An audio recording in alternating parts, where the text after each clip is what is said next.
नमस्कार दोस्तों, स्वागत है आप सभी का एक बार फिर से उत्कर्ष नर्सिंग क्लासेज के इस ऑनलाइन प्लेटफॉर्म के ऊपर। आज हम एक और दिवाली धमाकेदार टॉपिक लेके आए हैं। जी हाँ दोस्तों, अगर आप धमाकेदार टॉपिक को पढ़ेंगे तो आपकी ज़िंदगी में भी एक गजब का धमाका होगा। और आज का टॉपिक बड़ा ही खास है दोस्तों। क्या है ये टॉपिक? तो आज के टॉपिक में हम एक बहुत ही महत्वपूर्ण क्लासिफिकेशन के बारे में बात करने वाले हैं। और ये जो क्लासिफिकेशन है इसको हम नाम देते हैं गोमेज क्लासिफिकेशन। आपने नाम सुना होगा और नहीं सुना तो आज आप सुन लेंगे, क्योंकि एग्जाम में प्रीवियस एग्जाम्स में इस क्लासिफिकेशन से क्वेश्चन आया हुआ है। क्या इंपॉर्टेंट नाम बोला मैंने यहाँ पे एक क्लासिफिकेशन नाम बोला, और ये क्लासिफिकेशन रहता है दोस्तों गोमेज क्लासिफिकेशन, है ना।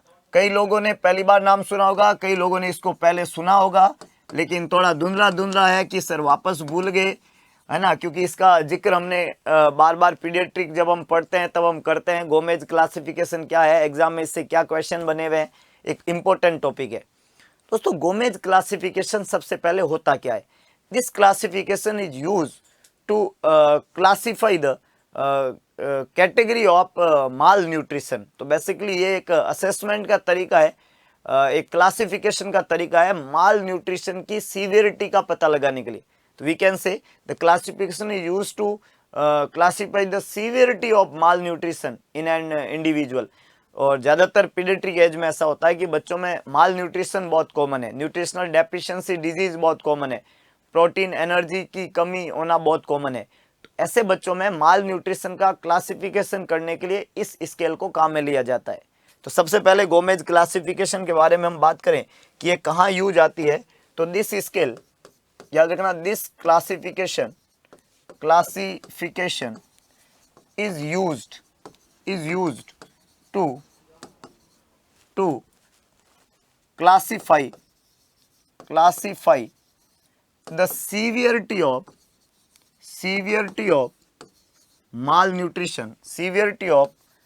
malnutrition. This classification is used to classify the severity of malnutrition.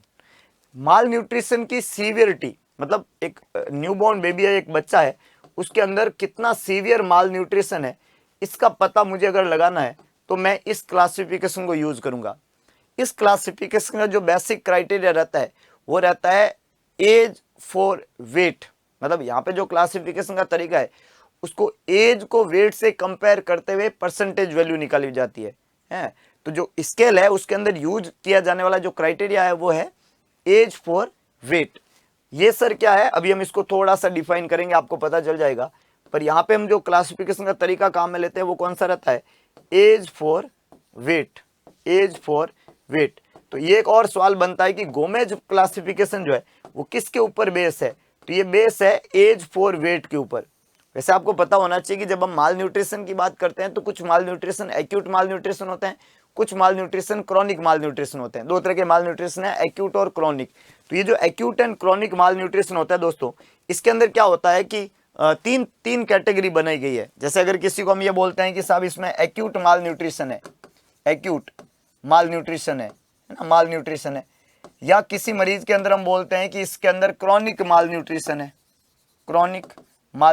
है, या किसी में हम ये भी बोलते हैं कि इसमें acute and chronic malnutrition है, दोनों ही acute and chronic malnutrition है।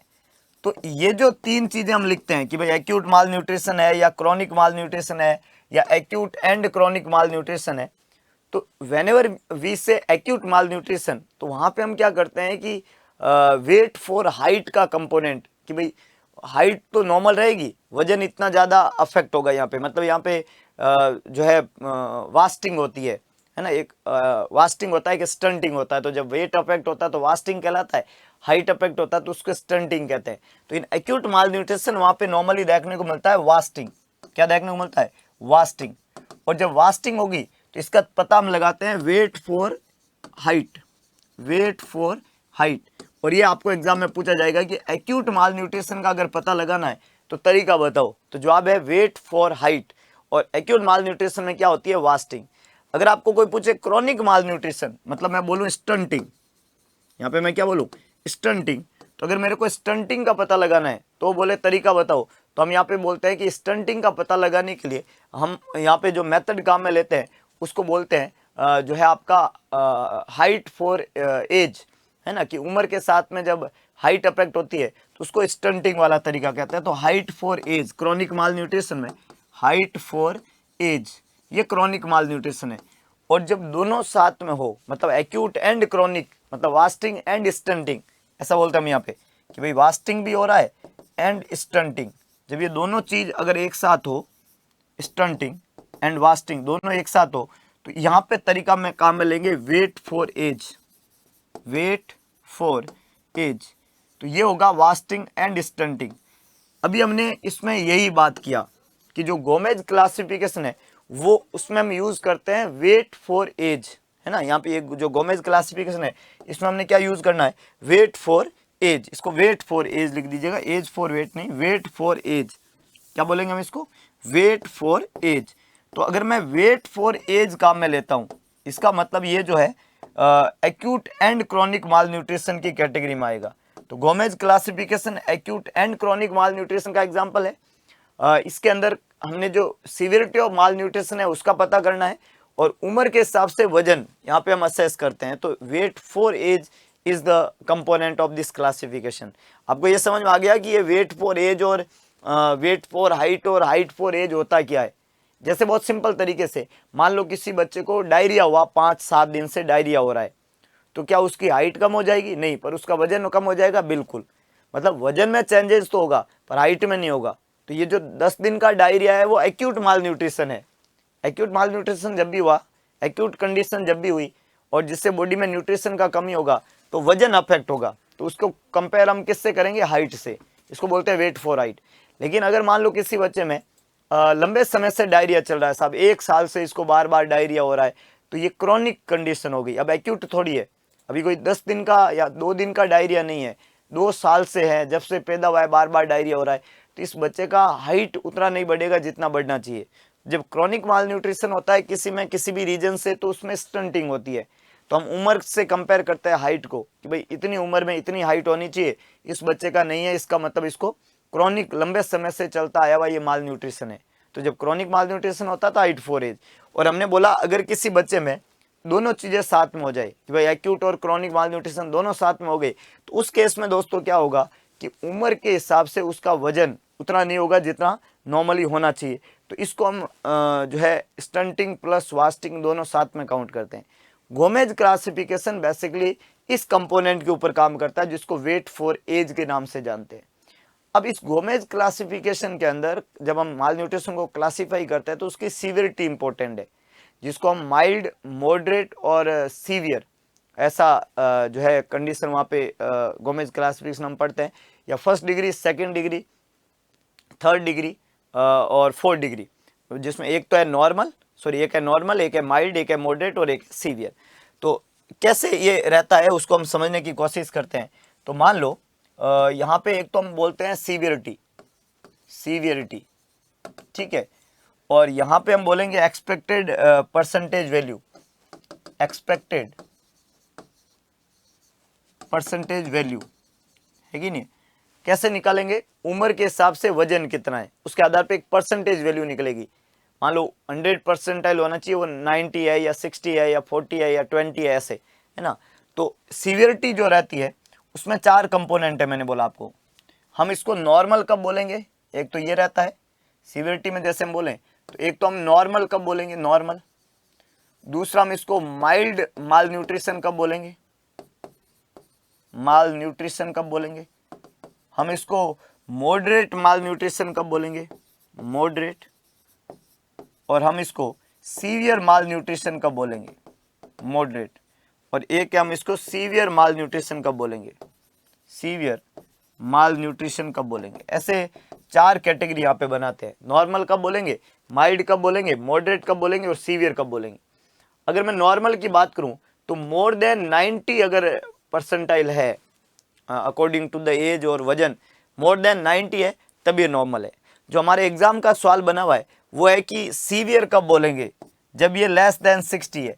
तो यहाँ पे 2 बातें आपको याद रखनी है, 60 से कम है तब तो सीवियर है, 90 से ऊपर है तब ये नॉर्मल है। तो माइल्ड और मॉडरेट बीच वाली स्केल होएगा, लेकिन 90 से above is normal and less than 60 is mild, sorry severe.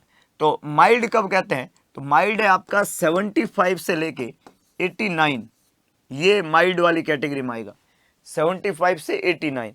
और मॉडरेट कब बोलेंगे सर, जब ये स्केल आपका जो है 60 से लेके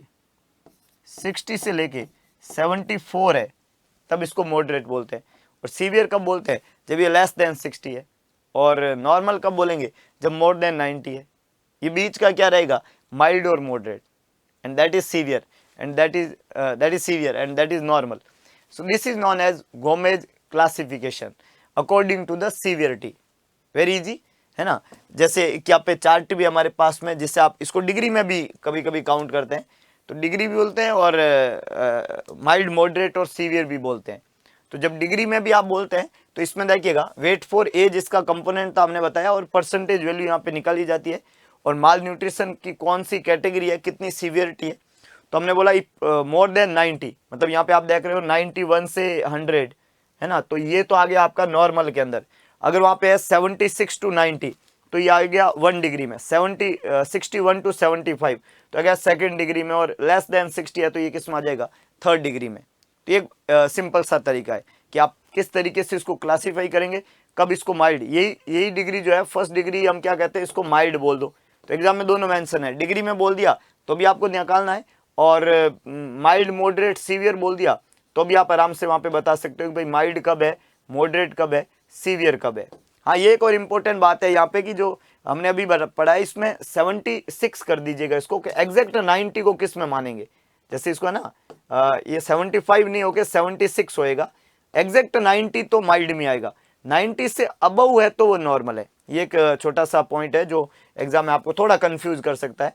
तो एग्जैक्ट 60 किस में आएगा, तो वो सीवियर में आएगा, समझ रहे हो भाई। कभी कभी एग्जैक्ट मामले पे आ जाता है कि भाई 90 से ज्यादा लिखा है सर, तो 90 कहाँ आएगा, तो 90 तो यहाँ आएगा सर। 60 से कम लिखा तो 60 कहाँ आएगा, है ना, 60 से कम लिखा है लेस देन 60, और 60 तो 60 इसी में आएगा, 90 इसमें आएगा। ये इंपॉर्टेंट कंपोनेंट है।